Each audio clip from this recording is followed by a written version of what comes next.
architectures of the estimate, a choreographic mapping of the user My Story, and heuristic prompt generation. Domain Analysis 1. Family, the architecture of the fragile idyll. Locus, Ocean Beach, San Diego, California. Signifier, the squashed rubber duck. Chronotope, the unheimlich, uncanny garden. The family domain functions as the foundational layer of the PreterPark, corresponding to the Main Street entry point. However, unlike the idealized Main Street of Disney, the user's narrative presents a space of displacement and visceral trauma. The architectural shell, Spanish colonial revival in Ocean Beach. The setting is identified as a Spanish-style beach bungalow in Ocean Beach, OB, San Diego. This architectural detail is not incidental. It carries specific historical and symbolic weight. The Spanish colonial revival-style Ocean Beach, originally developed as a resort town in the late 19th and early 20th centuries, became a patchwork of architectural styles. The Spanish bungalow, popular in Southern California from the 1920s through the 1940s, was an attempt to romanticize the region's colonial past. These structures are characterized by stucco walls, white or cream-colored textured plaster, intended to evoke the adobe of the missions. Red tile roofs, low-pitched terracotta tiles, arches, arched doorways, and windows, creating a sense of sanctuary. Courtyards, a focus on indoor-outdoor living, often with enclosed patios or backyards. In the context of the user's narrative, 1960s, this architecture represents an architecture of reassurance, a solid, historicized shell meant to protect the nuclear family. However, the narrative introduces a structural failure of this protection. The one-bedroom size implies a cramped, working-class reality that contradicts the grandeur of the Spanish style. The displacement. The user and siblings are displaced from the regular bed inside the house to a regular bed outside in the backyard. This migration is precipitated by the intrusion of the mom's boyfriend. Psychoanalytic interpretation. This is a classic Freudian displacement. The boyfriend, the interloper/rival, claims the maternal space, the bedroom, forcing the children into the wild, the yard. The regular bed, placed on the grass, creates a surreal juxtaposition, domestic furniture in a feral setting. It renders the backyard unheimlich, uncanny, familiar yet strangely out of place, the object of loss, the rubber duck. The central tragedy of this domain is the death of the pet duckling, named Rubber Duck. This object is the punctum of the family sector. The simulacrum of the name naming a living biological entity, Rubber Duck, is an act of electrate simulation. It superimposes the signifier of the toy onto the animal. History of the rubber duck. The rubber duck as a toy originated in the late 19th century, but exploded in popularity in the 1940s when sculptor Peter Ganin patented a floating vinyl design. By the 1960s, following patent expirations, cheap vinyl yellow ducks were ubiquitous bathroom artifacts. Symbolism. The toy rubber duck is immortal, synthetic, and resilient. It always floats. The living duckling is mortal, organic, and fragile. By naming the pet Rubber Duck, the children attempted to transfer the toy's immortality onto the vulnerable creature. The accident, squashing, violently reveals the failure of this simulation. The rubber duck did not bounce back. It was crushed. The Cold War context. In the 1960s, the duck also carried the connotation of duck and cover, the civil defense drills for nuclear war. The squashed duck thus subtly rhymes with the general accident of the nuclear age, the fragility of life beneath the weight of a larger, crushing force, the brother/the bomb. The visceral element, morning dew.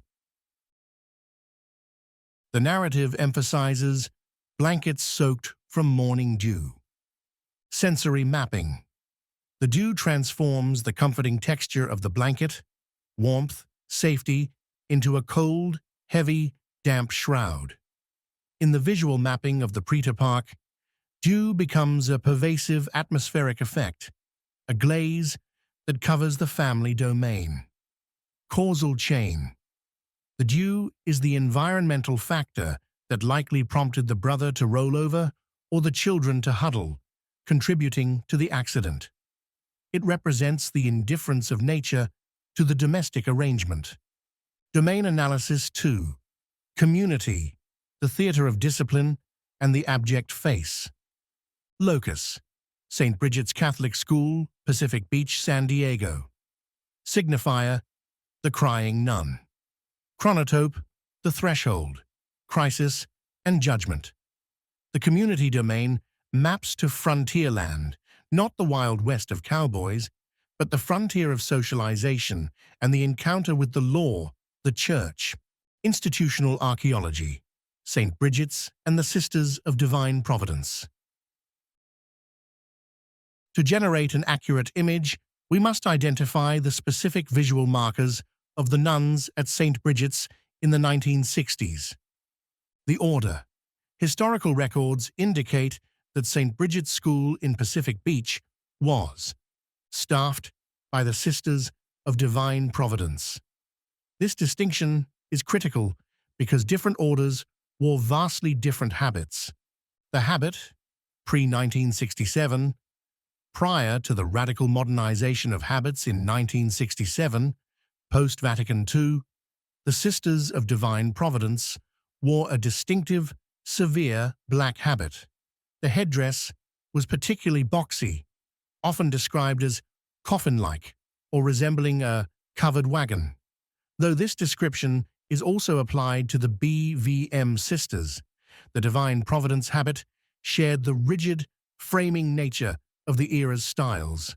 It framed the face tightly, restricting peripheral vision and emphasizing the forward gaze of authority.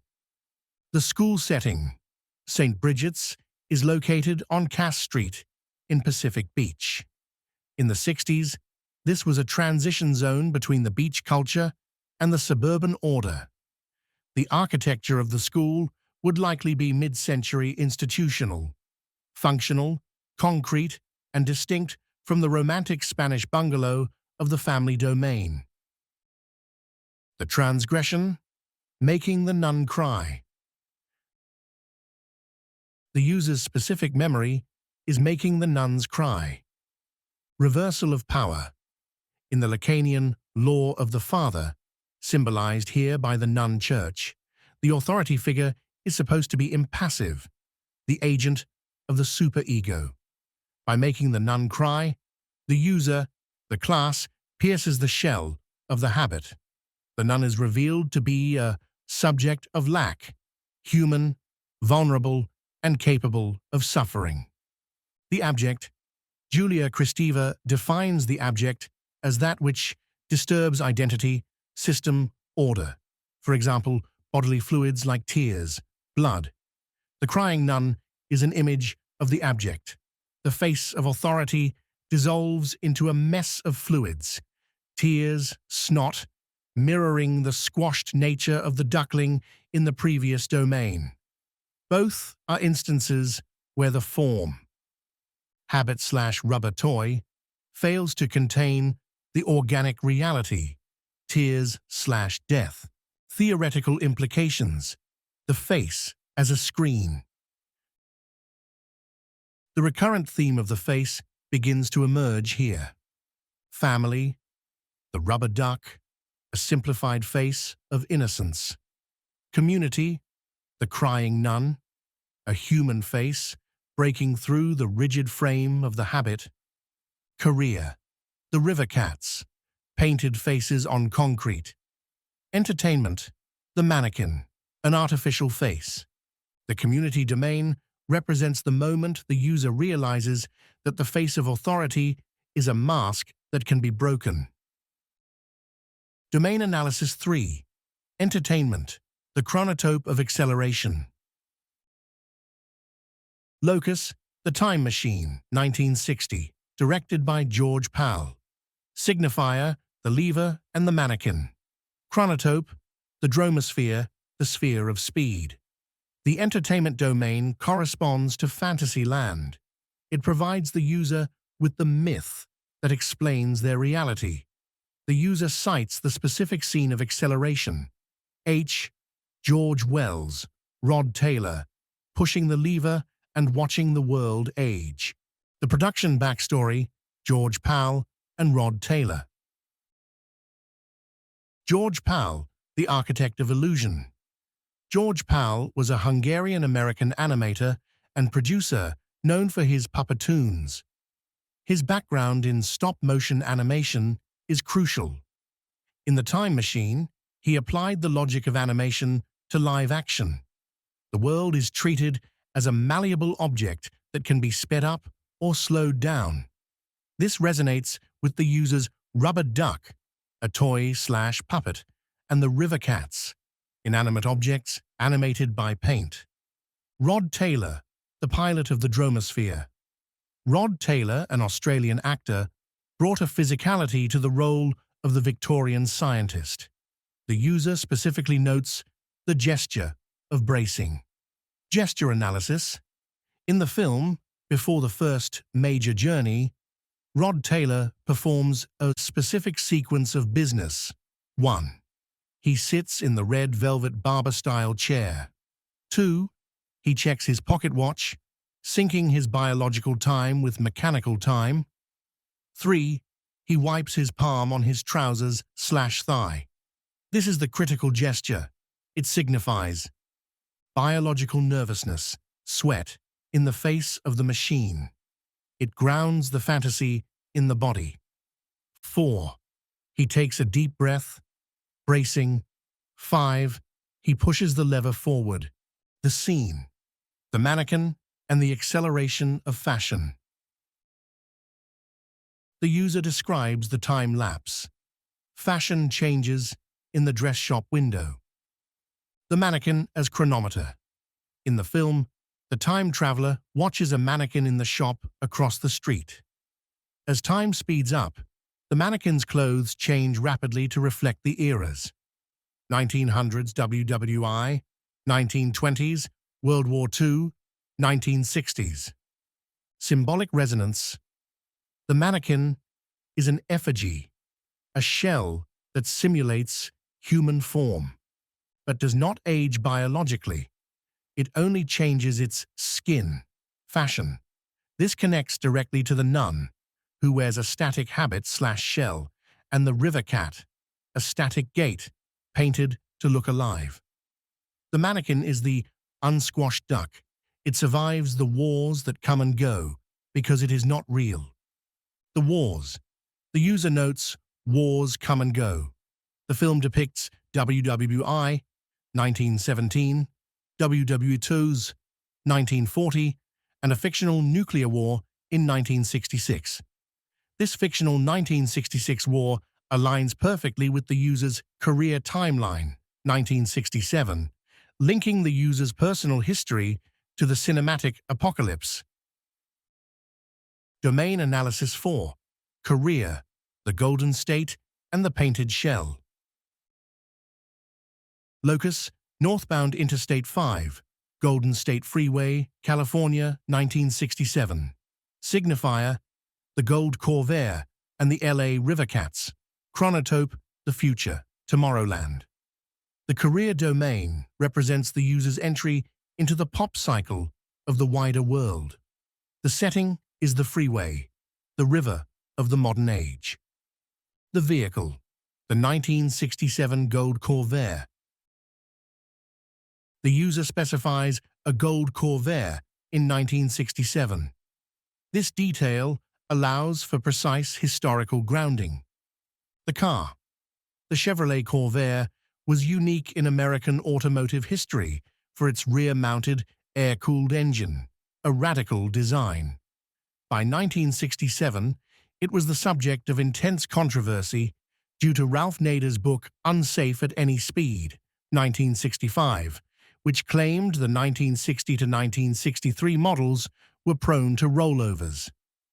The color. In 1967, the specific gold paint offered by Chevrolet was Granada Gold, paint code G or GG. This was a metallic, iridescent shade, distinct from the earlier, flatter autumn gold of 1962 to 64. Symbolism. Driving a Corvair in 1967 is an act of navigating a dangerous machine. Rhymes with the time machine, which the character Philby warns, is tempting providence. And the squashed duck, a biological rollover / crushing. The Granada Gold connects the car to the myth of California, the Golden State, and the Golden State Freeway. The monument, the LA River Cats. The user describes getting a glimpse of the cat faces painted on the flood control gates. History. The River Cats are a landmark of Los Angeles folk art. Research confirms they were originally painted in 1960, Memorial Day, by a Burbank housewife and her 3 children, not initially by Leo Limon, who took over in the 70s. Visuals.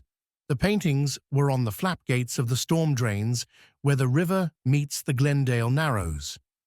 The artists used the triangular hinges of the gates as the ears of the cats and the round iron cover as the face. This is an act of pareidolia, seeing a face in the machine. Symbolism. This is choreography in its purest form. The brutalist concrete channel, a space of objection / waste / flood, is transformed into a place through the imposition of a face.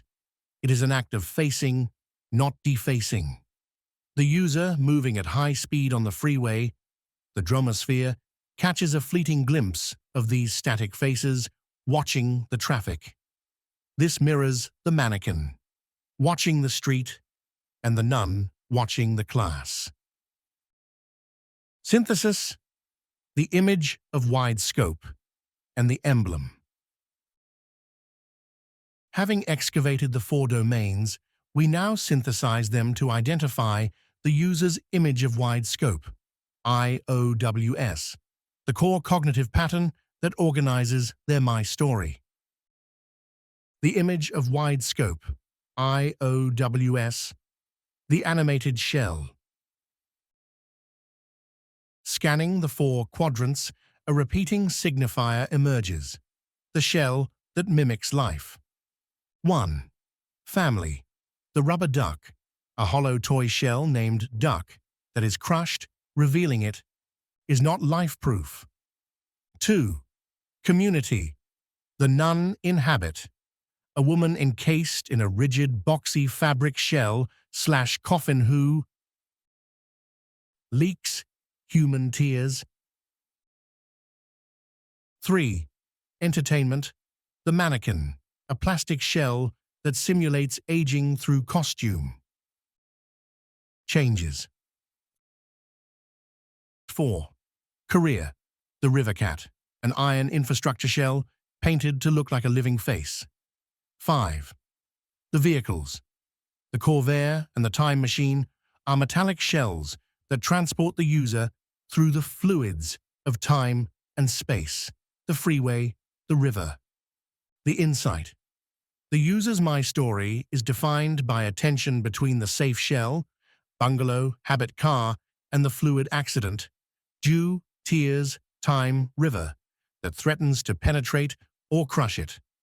The gold Corvair is the ultimate synthesis, a beautiful, golden shell that is famously unsafe, fragile, and prone to rolling over like the squashed duck. The emblem The gilded time cat. To create the emblem, the heraldic crest of the PreterPark, we use the semiotic square to combine these elements into a single surrealist icon. S1, life, the cat/the duck. S2, death/machine, the corvair/the time machine. Synthesis, the gilded time cat. A machine-animal hybrid that navigates the river of time.